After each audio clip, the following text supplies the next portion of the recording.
America ने एक भारतीय कंपनी पर प्रतिबंध लगा दिया। एक भारतीय सीईओ को ब्लैकलिस्ट कर दिया।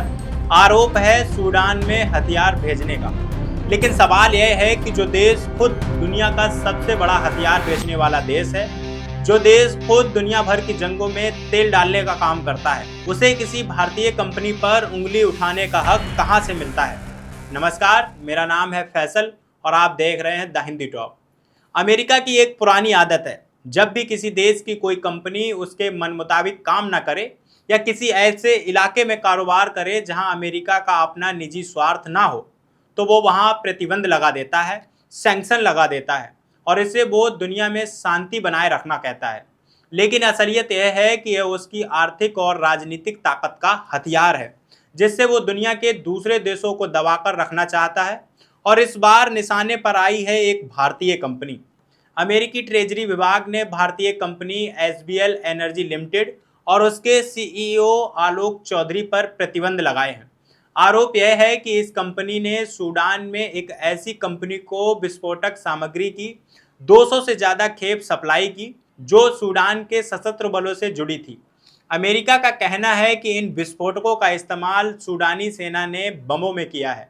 इसके साथ ही सूडान और मिस्र की कुछ और कंपनियों और व्यक्तियों पर भी प्रतिबंध लगाए गए हैं।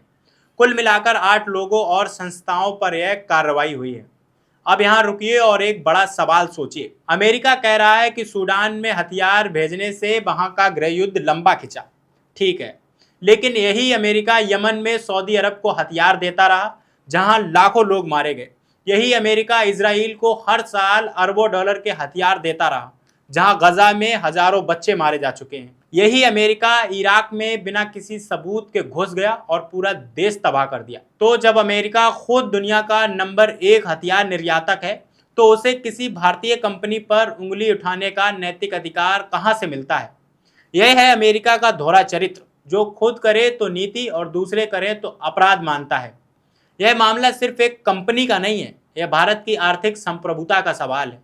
भारत एक स्वतंत्र देश है। भारतीय कंपनियां दुनिया भर में कारोबार करती हैं और अगर कोई भारतीय कंपनी किसी देश के साथ कानूनी व्यापार कर रही है, तो अमेरिका को यह अधिकार नहीं है कि वो एक तरफा फैसला लेकर उस कंपनी को ब्लैकलिस्ट कर दे।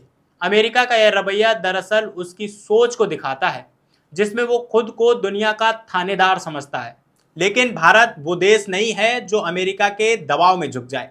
भारत आज दुनिया की 5वीं सबसे बड़ी अर्थव्यवस्था है और अपनी विदेश नीति खुद तय करता है। अब जरा सूडान की असली तस्वीर भी देखिए। सूडान में गृह युद्ध क्यों हो रहा है? वहां सूडानी सशस्त्र बल और रैपिड सपोर्ट फोर्सेस आपस में लड़ रहे हैं। इस लड़ाई में दोनों तरफ से बाहरी ताकतें हथियार झोंक रही हैं। खुद अमेरिकी विदेश विभाग ने माना कि कई देश और नेटवर्क दोनों तरफ से इस जंग को हवा दे रहे हैं। तो जब दोनों तरफ से हथियार जा रहे हैं और अमेरिका खुद भी इस इलाके में दशकों से अपनी राजनीति खेलता रहा, तो अचानक एक भारतीय कंपनी को निशाना बनाना कहां तक जायज है। इस पूरे मामले में भारत सरकार की जिम्मेदारी बनती है कि वो इस पर अपना पक्ष मजबूती से रखे। अगर एसबीएल कंपनी ने कोई गलत काम नहीं किया, तो उसकी जांच भारतीय एजेंसियों को करनी चाहिए, ना कि अमेरिका को। और अगर ये महज अमेरिकी दबाव की राजनीति है, तो भारत सरकार को इसका कूटनीतिक स्तर पर कड़ा जवाब देना चाहिए। भारत ने हमेशा बहुपक्षीय विदेश नीति अपनाई। रूस से तेल खरीदा, ईरान से व्यापार किया, अमेरिकी दबाव को नकारा और यही है आज का असली आत्मनिर्भर भारत। और इस मामले में भी भारत को वही रुख अपनाना चाहिए। अमेरिका के प्रतिबंध कोई न्यायिक फैसला नहीं है, यह उसकी राजनीतिक ताकत का इस्तेमाल है, जिससे वो दुनिया को अपने इशारों पर नचाना चाहता है। एक देश जो खुद दुनिया की ज्यादातर जंगों का जिम्मेदार है, वो किसी भारतीय कंपनी को हथियार बेचने का दोषी ठहराए, यह न्याय नहीं बल्कि तानाशाही है।